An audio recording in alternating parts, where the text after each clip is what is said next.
Welcome to Testimonies with T. I'm your host, Tia Costell, and today I'm here with Hattie. Hi. Thank you so much for being here. Thank you for having me. So talk to me. Tell me who you are and what you do. Well, I'm a personal trainer. Yeah. Been doing that for a year. Wow. Yeah, love it. And how's it been going? Yeah, thank God. It's been good. Yeah? Yeah, it's been good. I'm enjoying it. Nice. Yeah. What would you say, like, the thing you enjoy the most about it? Yeah, connecting with people. Definitely. Because you see them go through, like, sweat, no tears, like, flea, but a lot of hard work.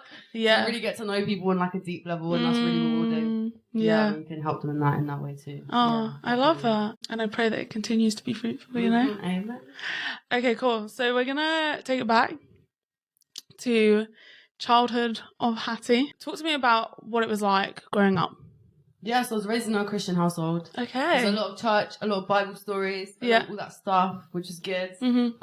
I've got mum, dad, brother and sister. Okay. So a nice big family as well. Nice. Yeah, so it's a lot of church. Yeah, pretty much up till I was 18, so. Okay. Yeah. So what was like your relationship like with your family? Yeah, so me and my siblings, like, it was up and down, you know, kids always fight, like, play fighting all the time. That's like classic sibling relationship, I feel, for a while. And yeah, some parts were difficult because, like, I didn't know, my parents didn't know that I have ADHD. So it was a lot of misunderstandings. And like, now I was diagnosed when I was 19 and like, so much Wow, change. so you were diagnosed so late. Yeah. Yeah. I still feel lucky compared to a lot of people that find out in their 30s, 50s, 70s. Like, no, so I feel like I was lucky to find out when I was 18, 19, but it was still 19 years of like basically misunderstandings. Me misunderstanding myself, like seeing my parents couldn't really understand me because, just nothing really seemed like it made sense. Diagnosis really, really helped that. I understood myself and I could explain myself to them. So I guess it made it quite difficult growing up then. Yeah, some parts. Yeah. But they were always supportive. But especially, I guess, with like maybe the identity of yourself. Yeah, that was massive. Yeah. So did you find that it affected you in school as well? Yeah, I wasn't flipping tables, but when I was like in primary school, I was so hyper, like running around. Okay. And then secondary school, it wasn't like that bad, but it wasn't great. You know, like I wasn't the best student. Yeah. So. Did you find it then hard to, I guess, make friends or like really fit into school? To be honest, not the making friends part. There's a few people that I was like lucky to get really, really close to, you know, and like had solid relationships through school. Yeah. It was more like the attitude towards the school. I think I just gave up so early. There's no point in me trying because I can't. Yeah. If I want to, I can't. So I was just like, I can't be else the whole way through. So there's a bad attitude the whole way through, pretty much. Obviously, the environment of school was good for you in terms of having friends and stuff. Yeah, friends were great. Yeah, which is good that you had that then, I guess, like supportive network. Yeah, definitely. At school. But I guess the school itself and it being navigated. But I guess like both areas of your life, school and home, without knowing that you had ADHD made it quite difficult. Yeah, definitely. Yeah. Yeah. So then talk to me about what church and going to church looked like in terms of on a Sunday. Was it something that you found that you were really in terms of like you felt like you were really there and a part of it, or were you just following your parents? Socially, it was quite a small church until I was like 11, so definitely a part of it. But yeah, it's crazy. When I was, I don't know, 7, 8, 9, around the age, I feel like I wasn't getting any answers because I was asking these questions, but it was like a kind of a brick wall. Okay. And I was kind of angry. I was really angry anyway, just because I was just so pent up and frustrated about like not being able to do anything right or anything like that. So I had a lot boiling inside of me from like a young age. Yeah. So that obviously went into church too, but I was like, I don't want to follow this God. If this is the God if this is who God is, I don't want him. Like, so that's crazy to say now, thank God he saved me, but that was then. I rejected it pretty young. Just, I think all of the stuff inside me and also the fact that it was like, you're a sinner. Yeah. And it's like, I already had a lot of self-hatred, basically. So that was like reaffirming that. Like, you're a sinner, you're a bad person, Yeah. I was like, yeah, I know I am. Like, what do you want me to do about it? Like, you're not going to help me. Do you know what I mean? So it was like, that was really the crux of like why I turned away from it at like a young age, because it was just a lot boiling up, and this was just another person telling me that I just wasn't doing anything right. So why would I want to be here? Do you know what I mean? Which I guess made it really hard, because obviously you weren't able to, I guess, achieve at school because it was rather difficult, and then also you were going to church and being told you're not good enough. Would you say that everything really knocked your self-esteem? 100%. The school, like the grades and stuff, were actually all right. Like, I could get away with it basically. Yeah. But yeah, no, it was just it was the not understanding myself, and it was not being able to like control myself either. You know, I didn't have a lot of regulation for myself. Yeah. So I found it really hard to like actually, even if I did want to do something that someone was telling me, it was like, like I just wanted to explode. Yes. All the time. Like, Yeah. So I can really Yeah. explain it. Because you didn't know how to navigate the emotions. Nah, no way. Yeah. And those big feelings. It still is, but like come a long way, definitely. Yeah, 100%. So then, after you'd been like, I'm not doing this whole God thing. Yeah. Were you still then made to go to church because you were so young, right? Yeah, definitely. So what did then it look like moving forward? Kind of like took the mick a little bit, like, yeah, sometimes I didn't. Yeah, when I didn't really engage, and then when I did engage, it was like kind of unhelpful. But Right. yeah, those people have a lot of grace. So then you've left school. What then happened? Did you do sixth form? Did you go on to do college? Did you just leave school? Yeah, I did college, but college was like a crazy time because of what happened before college. So like when I was like 14, that rebellion was so strong in my heart. I was like angry. Was it like an angry at the world? Yeah, pretty much. And myself as well. Like I really didn't like myself or who I was. So I think I took that a lot on other people as well, definitely, and like the environments that I was in. So I wasn't happy with myself at all. So like 14, it was like drinking, drugs, you know, relationships, but not good ones, that stuff, like from a young age. So that got pretty bad pretty quickly. But the first time basically I smoked weed, it's like all these voices in my head were quiet. Because I don't know, I think other people with ADHD have this, but it's like there's so much going on in your head all the time. All these voices, just constant noise and like chaos basically. And I had that suit and oh my gosh, it was silent. I was like, what do you mean I'm not thinking about XYZ? Like I was just lying there like, wow. So then for the first time it was peace. So then it was that thing of, okay, I want to keep doing this because I want the peace. Yeah, 100%. But then you just end up needing more and more and more and more. And a reliance on it. Yeah, 100%. And it just got so dark so quickly. Yeah. So I got into a pretty dark place, like definitely suicidal. I had a few bad trips that ended in like drug-induced psychosis. Like it was a lot. It was like chaos in my head. It was like I was drowning. And I was just trying to swim, but I couldn't reach the top. Wow. You know, it was intense. It was a lot. And then I got to the point where I was like, just imagining myself getting hit by a bus like every single day. I just couldn't. Because it was a hard time. Yeah, I was just numb for like ages, and it got to the point where I was probably like 17. So it's been like a couple years as well. Years of this mess. Yeah, but thank God I was still 17. Like it could have gone on for a lot longer. But yeah, I just walked into college one day and I was like, I can't do this anymore. Like I'm either gonna like literally just like properly end it, or like I'm actually going to try. And then I actually made a vow with myself that if I was going to live, I was going to live for myself and myself only, which is like the opposite of Christianity. Yeah. But I made that vow, like I went in and I was like crying, and they got cams and like I went through cams. Yeah. Okay. All that stuff. Yeah. Okay. So before you went into college and spoke to them about it, did anyone kind of know what you were feeling? Yeah, definitely. Like I had some really good friends that like definitely stuck by me in that time. Yeah. So it wasn't that you were like alone in that. No. Yeah. My friends were going through stuff too. Like we weren't making the best decisions for ourselves. So like, yeah, we were all kind of struggling together. So then obviously you spoke to the college and decided to, I guess, change life around. Yeah. What was that process like? So I knew that I had to get sober. Like nothing was going to change if I didn't stop doing this stuff. Yeah. So I went home and I was like to my mom, hypothetically, what if I told you had like a drug problem and like this and like that? Yeah. She was like, what? Like, obviously she knew stuff was going on. They both did. Yeah. But I don't think they knew. To the degree, right? Yeah, to the degree.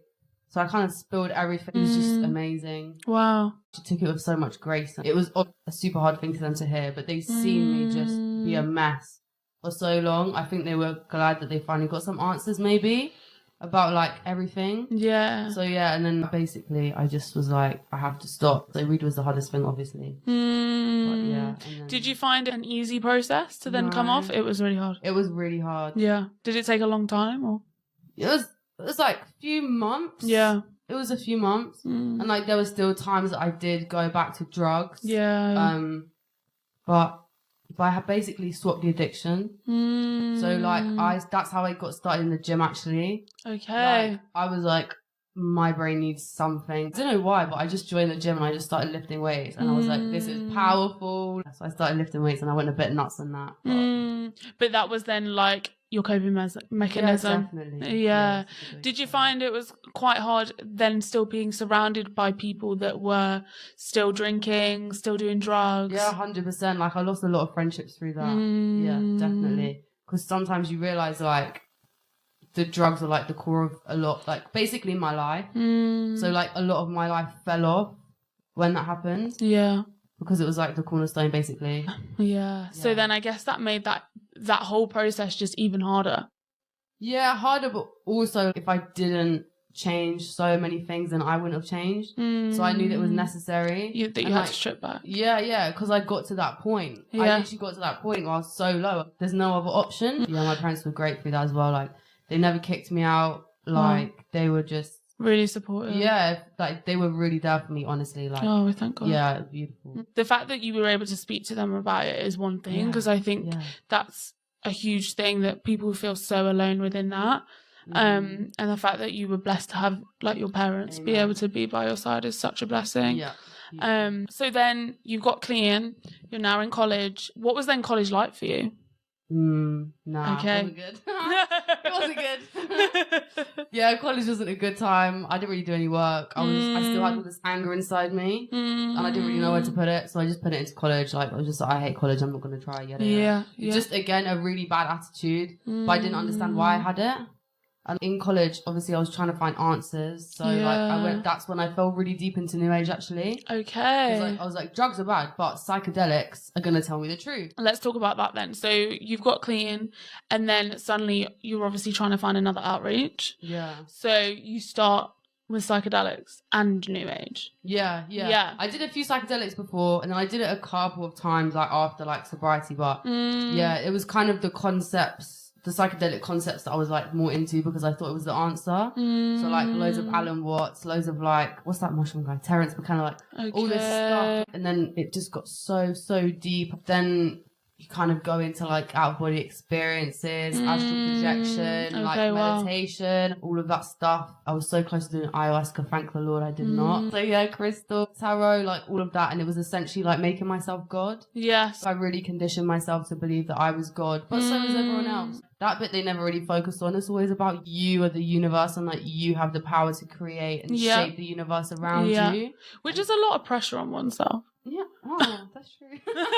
That's so true. I never realised that. No, because I think that was the biggest thing for me. Like when I came to Christ, I was like, the peace that I feel because I've not got all this pressure on myself. Wow. You know? Yeah. So then in terms of the New Age journey then, obviously you got into all of it and it is a lot of focused on you. Yeah. How was that making you feel and what did that look like at the time? My mental health was still an absolute mess, but I was the one trying to fix it. Like you said, a lot of pressure. Yeah. I was the one so I tried to think my way out of everything and I just thought myself into like a deeper spiral basically. And it was still like that drowning feeling, like I was just staring into the abyss. Like mental health was still just crazy. And I just still never had peace. Yeah. And I really thought I was the one that had to create it. So why can't you create the peace? And that went on for years. And like I think especially because the weed and the psychosis definitely triggered stuff in my head. Yeah. So I was just like living in rabbit holes basically all the time. So yeah, I was still struggling when I came out of all of that. And that pretty much I was a New Age until I got saved in like right at the end of December, beginning of January this year. Yeah, wow. Yeah. Wow. So it was like a whole like 6-year thing pretty much. Wow. Yeah. Obviously the mental health, the main theme of that. What did that look like in terms of the mental health specifically? Was it the fact that the anger had nowhere to go? Or was it the fact that you felt like you had no identity? Or is it the fact that you wasn't seen? Do you know the specifics? Yeah, I think I don't know, like, all of it, but identity was definitely a huge thing. I never knew who I was, like, ever. And, like, that made it so easy for other people to tell me who I was as well. Yeah. Which got me into so many bad situations, relationships, Yeah. Because it was so easy to then be swayed. Yeah, manipulated as well, 100%. And that happened so many times. Yeah, I was just really lost within myself. I thought I had to create all the answers as well, and it wasn't working. It would just pull me deeper into New Age, essentially. It would be like more manifesting or like more whatever, just things that I was doing. Yeah. You know what I mean? Yeah. It was just go deeper and deeper and deeper, and then maybe after this one you'll get the answer. Maybe after this one you get the answer. Yeah, it's a constant loop. Yeah. Because actually nothing's going to give the peace, so you have to keep searching and you have to keep searching. Yeah, and then there'll be moments where I'd have like... A second. Yeah, there'll be like a second. I'd be walking down the street and I'll be like, oh my gosh, wow. You know, you embrace that like Buddha, you know? Yes. Yeah, so there'll be moments, but it'll be fleeting. And it would go away, and like when it would go away, it's like my head would just be a mess again. So yeah, it was just always chasing that feeling. Yeah, essentially, always chasing that feeling of like oneness, or whatever you want to call it. Yeah, with the universe, or like that vibration, or all of that stuff. So it's just chasing that feeling, essentially. Yeah, and that was still like chasing a high. For sure. Yeah, which is then like a hamster wheel, because as soon as it drops, you're then just like, you need another hit. Yeah. Which is exactly probably where you was with the drugs, right? Because it's like the highs and the thing, you know? And we're always going to have these highs and lows in life, but it's about it not being so, you know? And being more like a heartbeat. That's beautiful. Yeah. So talk about you getting diagnosed with ADHD then. How did that happen, and how did it make you feel? Yeah, so I went to uni. And pretty much on the first day, everyone in my halls was like, you have ADHD. And I was like, no, I don't. No one's ever told me that before. Yeah. No, I don't. And they were all like, yeah, my friend has ADHD. You're so much like them. Yada, yada, yada, yada. I was like, oh. Okay. Wow. So I was kind of ignoring it. I was like, whatever. People would have told me before if it's that obvious. Yes, you know? yes. And then I was on TikTok, and like, TikTok showed me like 4 videos in a row. It heard you. Yeah. They heard me. They knew me. Yeah, it was a bit scary actually coming to think of it. The algorithm basically diagnosed me. But it was like, oh, when you have ADHD, da-da-da-da. And I liked 4 videos in a row. And I was like, oh, you know what? Maybe. So I went on the NHS website and I was like, tick, tick, tick, tick, tick, tick, tick, tick, tick. Wow. Every single thing. I was like, oh, well, I thought this was just everyone. I didn't know this was like actually a thing. Yeah. Wow. Yeah. So then you ticked. And then do they bring you in, or is it then a case of like, you've been diagnosed kind of thing? No, yeah, I spoke to the union and they were like, we can't diagnose you, but if we could, You've got it. Yeah. So then it was like, try go through the NHS, where the waiting list was like years. If this is life-changing. So I spoke to my parents and they were like, wow, we've never seen you on a screen before. Like, literally the NHS thing, they were like, wow, this like, this is you. Yeah. So I was lucky enough to like, go and find someone private to do it. Wow. Yeah, super, super lucky to be able to do that, because people are waiting like years and years and years. And I honestly wouldn't be here where I am if I wasn't able to do that, honestly. It's a game changer for everyone, like I said before. So really grateful. Do you feel like it gave you a sense of identity within that? Yes, but it still wasn't who I really was. Yeah, because also I guess having a disorder then shouldn't be your identity. Yeah. We aren't our like conditions or literally we aren't our disorders, and we can't be defined by like, if we had an illness, oh, that's now my identity, I guess. But did it give maybe a little bit of clarity on what had been going on for the last how many years? Yeah, a lot of clarity, and like, because I understood myself and like my parents understood me, we were able to sort a lot of stuff out basically, like, with my family as well. So that was a really lucky part of my journey, to be honest. Yeah, definitely. So then, with the whole education not being really for you for, I guess, up until you were 18, not really getting on with it, I guess. What made you go to university? Well, my parents were like, you go to uni or you figure out what you want to do. And I was like, okay, I'll go to uni. But I didn't really want to. So I just talked them out of it. But I was able to drop out after 6 months. And then I got a job at Garden Centre during lockdown, and I did that for like 3 or 4 years. Nice. Yeah. And do you think that helped, like being in work and not having to like stick to the regimen of like school? Yeah, definitely. It was like a great job to have. Yeah, made some really good relationships there. It was nice working with my hands and like being outside and like not having to sit down and be still, basically. So obviously from when you was very young and was like, okay, I'm not doing this God thing. God hates me. Yada, yada, yada. He's out for me. So then where did the shift happen? And talk to me about how you found God. Yeah, so I remember it was like Halloween, 2023? Yeah. And like me and my friends went out. Like I didn't really go out that much anymore, obviously, because it just wasn't a great environment for me to be in. Like, I kind of cut all that stuff out. But like for once I went out and it was just so bad. I was like, why do I still want to get high? And it's been 5 years. Like what's wrong with me? I felt like this thing was just on my shoulder. It was never going to leave, basically. It felt like that was you now. Yeah. And like it'd been 5 years.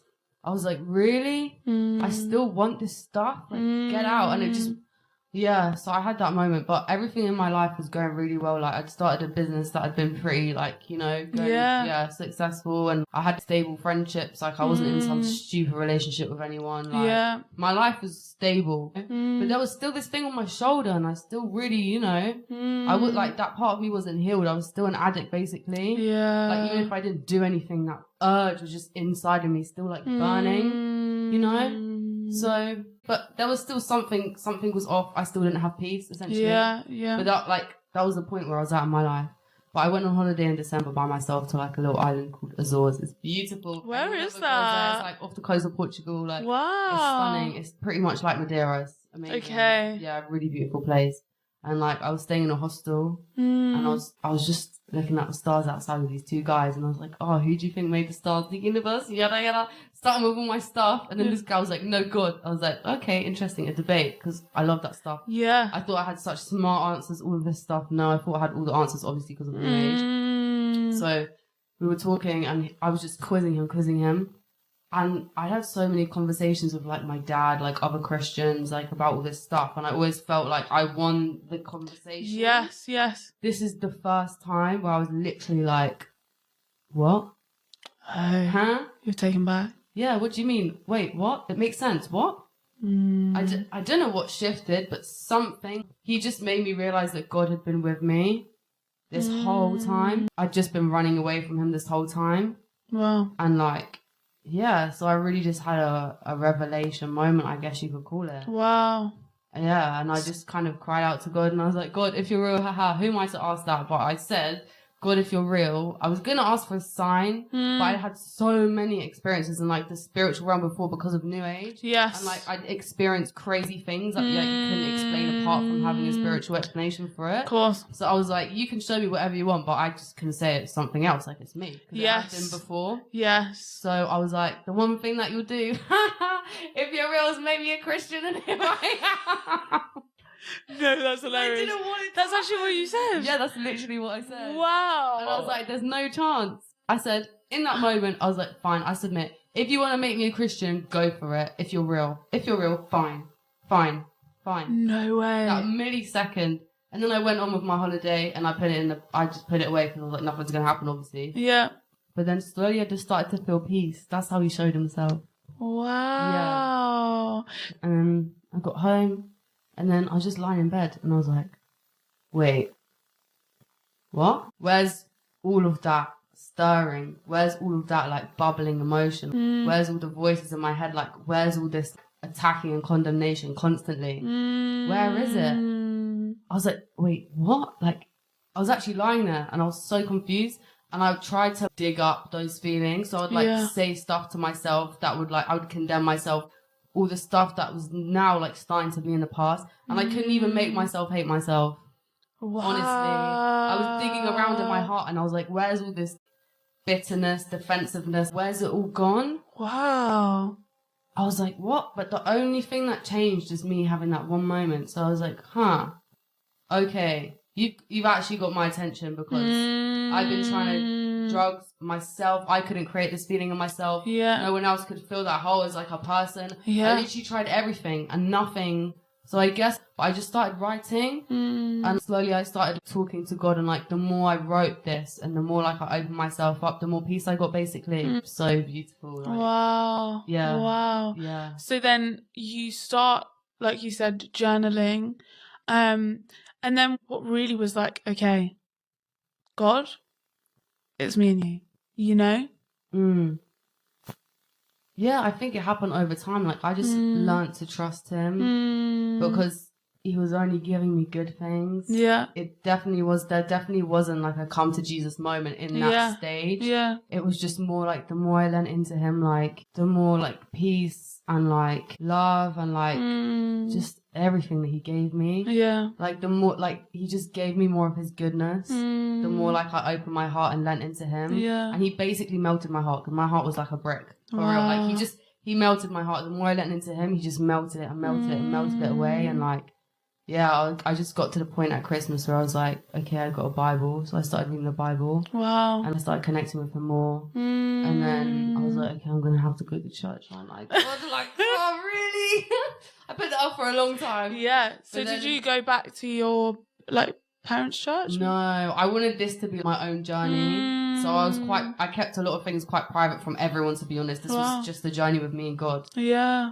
So I tried a couple of churches near my work. And then I found KXC and I just went in and I was like, I've never felt or seen the Holy Spirit like this before. Wow. It was like flooding the room and you could see it moving. And yeah, I just was sobbing during the worship, and all the words in the songs was like, yeah, this is what he's done for me. Wow. I can sing this and know it's my truth. Like, yes. Yeah, so I was just crying and I was like, I need more of this. So I just kept going back to KXC. Wow. Yeah. And it's really changed your life. Yeah, honestly. Yeah. There's no words. Like, he showed himself as the Prince of Peace. I didn't ask him to heal me. I didn't ask him for anything. He just brought himself upon me, and like, that's who he is. There's just no words. There's no words. Like, he didn't have to do any of that for me. Yeah. He really didn't. He just didn't. Yeah. There's no words. There's no words. That is so beautiful, and it's just such a testament to who he is. It's one of those ones where it's like, wow, but that's just who he is, you know? Like, and it's just, he constantly never fails us. And the fact that literally in that conversation, you were literally caught off guard. Yeah. And it was like, sorry, what? Yeah. And that's what he does, you know? And like you said, there are no words to fully and truly describe it. No. But that peace and jumping off that rabbit wheel is just so liberating. And just being like, do you know what? God, please take the wheel, you know? Yeah, honestly, because the world has nothing good to give me. The world has nothing good to give me. I tasted and seen, and the world is bad, so get me out of here. Do you know what I mean? Get me out. I'm ready, God. You literally. So let's go. And he's just been, he's God. Like, he's just been who he is. Yeah. It's just, literally. Just peace. Like, I still struggle with my ADHD, but it's like a struggle with God. And like, we're just working through everything together. And like, he's healed so much of my past. Like, I didn't even ask him to heal some things. Wow. And then it would come up and I'd realize, I'd be like, oh. Yes. Yeah. Oh, you healed that too. You really have, God. Like, thank you so much. Yeah. He brings out the part of ourselves that we don't even realize needs healing. And I think that's like the most, wait, what? And it's constant. It's constant. He constantly brings out parts because he's constantly trying to better us. He's constantly trying to make us more Christ-like and constantly trying to push us to be the people he knows we can be. And who he created us to be. You know? Yes. And I feel like every time another thing comes up, it's just like, sorry, wait a minute. Is that what you're telling me? This has been going on for the last 10 years of my life and I didn't even know. And I think that's why, like, even more when we turn our lives to Christ, it's even more like, I don't even know the person I was last year. Oh my God. You know? Because Thank actually, I was in more trouble than I thought I was in. You know? And I think that's the thing, that we think we're cool. At the time, we're living our life, you know? Yeah, maybe we've got some issues or whatever, but I don't think we realize how much in the dark we really are. Yeah. Until we see the light, you know? Yeah, true. And I think that's been like the biggest thing for me. It's like, wow, I didn't realize how much I was in the dark. You know? And just like hearing your story, the way he's brought you to the light is just so beautiful. And it just constantly it's just that freedom that he gives us without asking anything. And the grace that he gives us, you know? Like, he's, what a man, you know? it's just submission. Mm. The more I submitted to him, the better, and just everything got.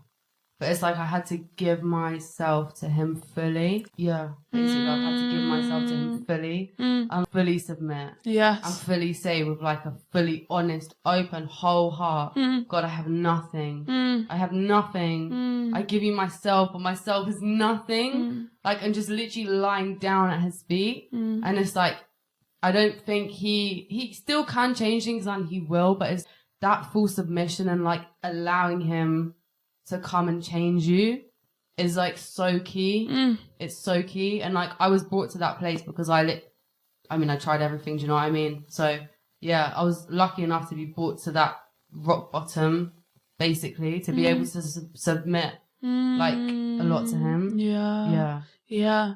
And that's the thing, you weren't then fighting, you know? For the first time in my life. Which is crazy, I wasn't right? fighting. Which is crazy. I know. You'd been I literally fighting your entire life, and then suddenly it's like, okay, I'm not gonna fight anymore. I know. I'm gonna put down everything, you know? It's so good. And it's like, wow, it's liberating again. Liberating. He's just, he never fails to amaze me. But wow, honestly, thank you so much for sharing your story, and I pray that he continues to show you the light and continues to allow you to walk in freedom, you know? Amen. And is there anything else that you like really want to share, or any encouragement or anything? Yeah, just lean into God. Don't hold anything back. Just, even the parts of yourself that you think are so ugly and so undeserving and so wrong, he's just going to take it and just, you know? Yeah. Wash it away. There's nothing that's too big. There's nothing that's too hard. There's nothing that's too big for God, basically. Like nothing. And now that we're in Christ, there's nothing, honestly, apart from him, that's too big for us. Like, for sure. Satan's under our feet. We have authority in Christ. We have power. So he's brought me to a place of being I didn't know who I was. And I had no power over anything. And like, I was just drowning all the time and just in chaos. And he's brought me to a place where I know who I am. I'm standing firm. And it's not only that I have to stand firm in an aggressive way. Like, I'm standing firm in love and peace and like who he created me to be, which is definitely a fighter. And I'm still standing firm in that too. But like, he's just brought me to a place that I never even imagined. I wouldn't even be able to conceive of like having this just depth of identity. And the more I got to know him, the more he revealed who he created me to be as well. So I just never even thought that I could live like this. I didn't think I could live in peace. I didn't think I could have healthy boundaries with people. I didn't think I'd be able to regulate my emotions, like so many different things. And he's just shown me, just trust me. Just trust me. And he's brought me to a place now where it's like, I just want to go deeper in him every single day and just unshakable. Yeah. Do you know what I mean? Nothing else is worth it. Yeah. It's not worth it. Amen. It's not. It's just not worth it. Yeah. Nothing else is worth it. It's him. Good. So good. It's him. So yeah, just dive in. Dive in. He's there. His arms are open. Like and just stand firm. Yeah. Don't let anyone, doesn't matter who it is, the enemy of people, don't let anyone lie to you. Trust God. He knows the truth. He is the truth. Trust his word. For sure. That's been massive, and like coming out with the identity stuff as well. Really learning how to fight, and like you fight with the words. Yes. And he tells you who he is. And you believe that because that's the truth, period. Yes. That's it. Doesn't matter. Doesn't matter what anyone else is going to throw at you, what the enemy's going to throw at you. You stand firm, you stand in the truth, and cool. Yeah. It's like I know who my God is. Yeah. You know? I know who my God is, and I stand in him, so I'm cool. Yeah. Done. Amen. Yeah. Yeah. Yeah. Wow. So he's brought me like 180. Amazing. Completely. That's incredible. Yeah. Wow. And we just thank God, honestly, for the power of revelation and freedom and just him. And that we can constantly commune in him. Like it's such a privilege, and we can never forget that. Thank you so much for being here and sharing your story and being open. We thank God for this moment. Yeah, we do. Yeah. Thank you.